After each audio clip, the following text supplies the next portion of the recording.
Hello everyone, আজকে আমি আপনাদের মাঝে আদিবাসীদের চমৎকার একটি রান্নার রেসিপি নিয়ে হাজির হয়েছি। তো আজকে আমি সয়াবিন বড়ি দিয়ে ব্রয়লার মুরগির মাখা মাখা ঝোল রান্না করে দেখাবো। এটি আদিবাসীদের খুবই পছন্দের একটি খাবার। তো চলুন কিভাবে আমি রান্নাটা করি। প্রথমে আমি সয়াবিন বড়িটা গরম পানি দিয়ে ভালো করে একটু সেদ্ধ করে নামিয়ে নিয়েছি। এখন ধুয়ে চিপটিয়ে নিব।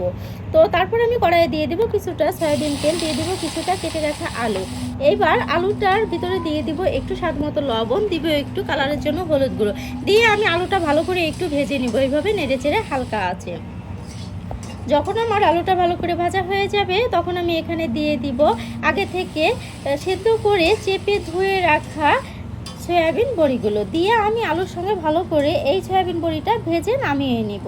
এইবার আমার কড়াইয়ে দিয়ে দেবো আর একটু সয়াবিন তেল, দিয়ে দেবো কিছুটা পেঁয়াজ কুচি, দিব এখানে স্বাদের জন্য কিছুটা দারচিনি, দুটো এলাচ।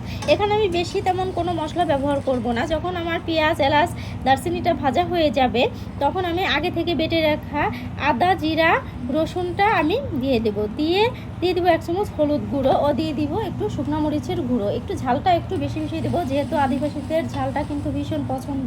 এবার নেড়ে চেড়ে মশলাটা ভেজে নিয়ে মশলা কষানোর জন্য দিব সামান্য পরিমাণে একটু পানিটা দিয়ে তারপর দিয়ে দিব এখানে স্বাদের জন্য একটু লবণ, দিয়ে নেড়ে চেড়ে কিছুক্ষণ মশলাটা ভালো করে কষিয়ে নিব।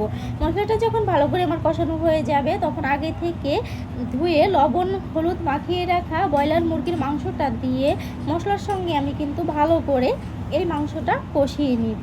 তো দেখতেই পাচ্ছেন অনবরত আমি ভালো করে কষিয়ে নিচ্ছি। এ পর্যায়ে কিন্তু আমি একটুও পানি ব্যবহার করিনি। তো আমার মাংস থেকে যে পানিটা ছেড়ে দিয়েছে সেটি দিয়ে কিন্তু আমি ভালো করে মশলার সঙ্গে মাংসটা কষিয়ে নিচ্ছি। এই পর্যায়ে মাংসটা একটু কষিয়ে নেওয়ার পর তারপর আমি আগে থেকে ভেজে রাখা সয়াবিন ও আলুর টুকরোগুলো দিয়ে আরও কিছুক্ষণ ভালো করে এই মুরগির মাংসের সঙ্গে একটু কষিয়ে নিব, যাতে করে মশলাটা ভালো করে আমার সয়াবিন বড়ি আলুর সাথে মিশে যায়।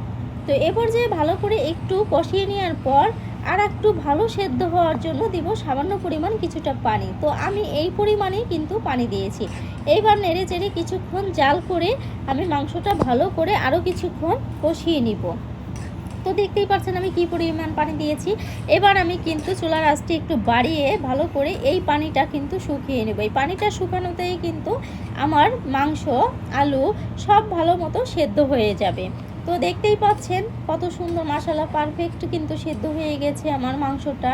তো এ পর্যায়ে আমি এখন একটু নেড়েচেড়ে দিয়ে দিব ঝোলের জন্য পানি। ঝোলের পানিটা আমি আমার পরিমাণ মতো দিব। আর এখানে আমি যেহেতু মাখা মাখা ঝোল রান্না করব তো সেই পরিমাণে আমি কিন্তু পানিটা দিয়ে দিলাম। আর এই রান্নাটা কিন্তু মাখা মাখাই খেতে বেশি ভালো লাগবে, বেশি ঝোল হলে ভালো লাগবে না। তো এবার ঝোলের পানি দিয়ে আমি কিছুক্ষণ জাল করে নিব।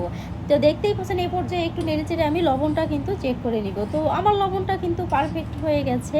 তো এই পর্যায়ে আমি আরও কিছুক্ষণ জাল করে নিয়ে ঝোলে যখন আমার পুরোপুরি বাবুল উঠে আসবে তখন কিন্তু আমি নামিয়ে নিব। তো দেখতেই পাচ্ছেন মাশাআল্লাহ আমার তরকারিটা কত সুন্দর হয়েছে, কালারটাও কিন্তু সেই হয়েছে। তো এই রেসিপিটা ফলো করে আপনারাও যদি রান্না করেন দেখবেন অসাধারণ হবে রান্নাটা। তো আমার এই আদিবাসীদের রান্নাটা কেমন হয়েছে অবশ্যই কমেন্ট করে জানাবেন আর চ্যানেলটা